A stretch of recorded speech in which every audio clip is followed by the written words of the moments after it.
Welcome to the third training module on C40's Vertically Integrated Action Tool. The training module today focuses on the actions analysis component of the tool, which is really about pinpointing the vertical integration barriers that may be preventing implementation of key city climate actions.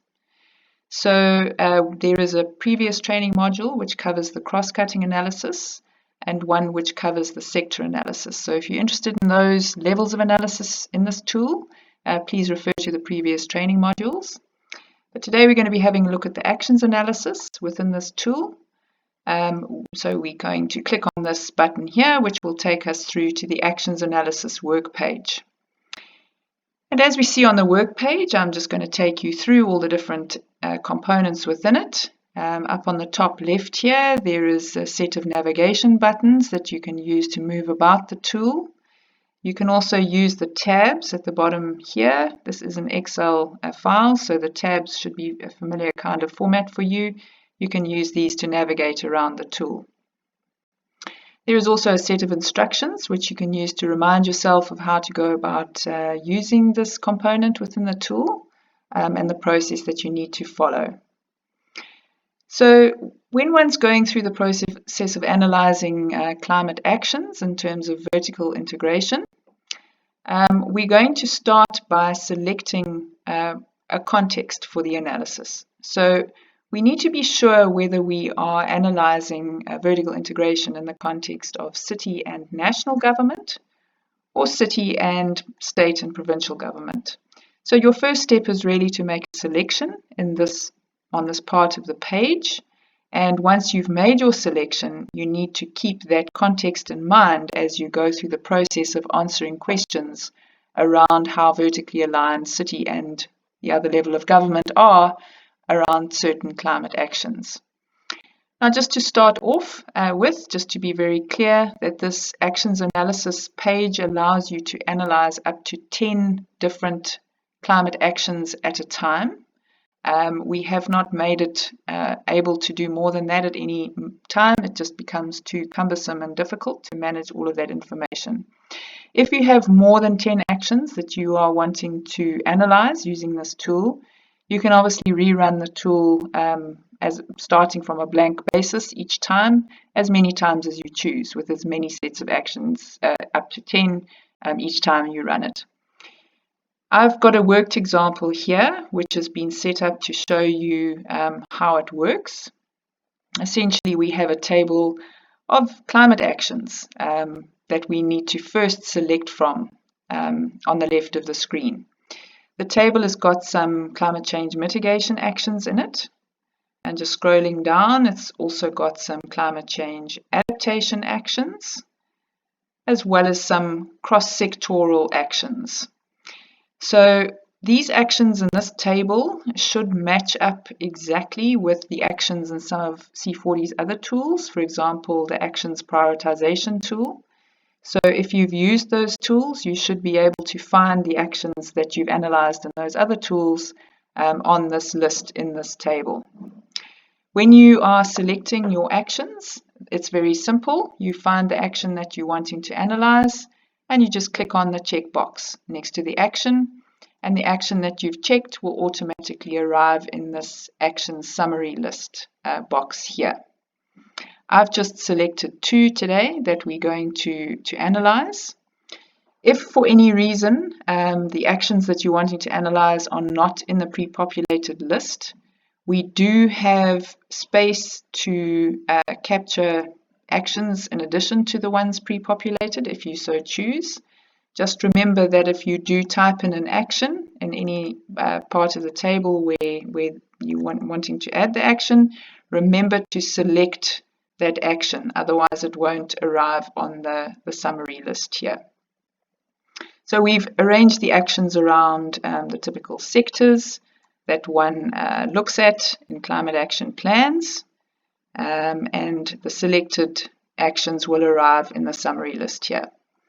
Once you have your summary list, you need to then analyze the selected actions by clicking on this button here.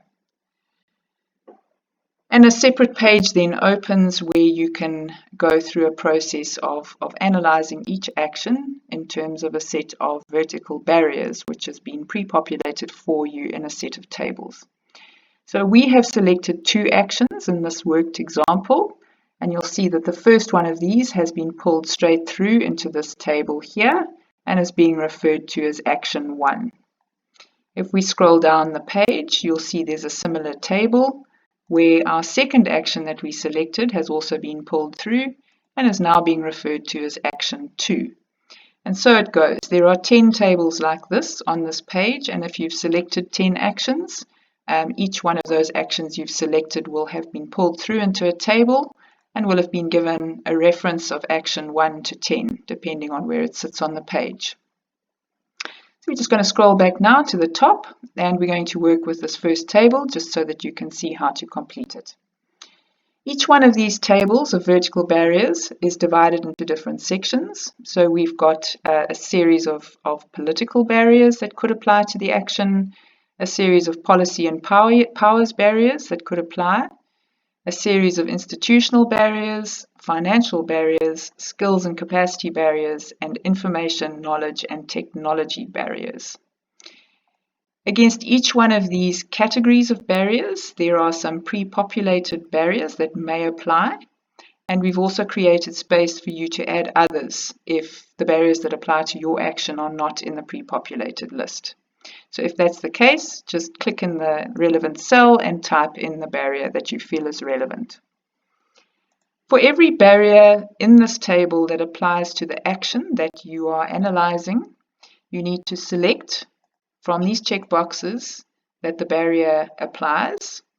And for each checkbox that you select, you need to then decide how challenging these barriers are in terms of their ability to be resolved or overcome. So for all the barriers that you've checked, you need to answer a second question, which is what we call a barrier weighting. If you click on the barrier weighting cell, a little arrow will appear in the right-hand side, which if you click it, a section of or a series of possible answers will drop down, which you can choose from. In this particular example, we have chosen that an answer that basically says that the barrier is highly challenging to overcome. You may also choose that it's insurmountable. It may be resolvable with effort, or it may be easily resolved. You'll notice that with the different answers that we select, a different weighted score is generated. The higher the weighted score, the more difficult the barrier is to resolve. The lower the weighted score, the more easily resolved the barrier is.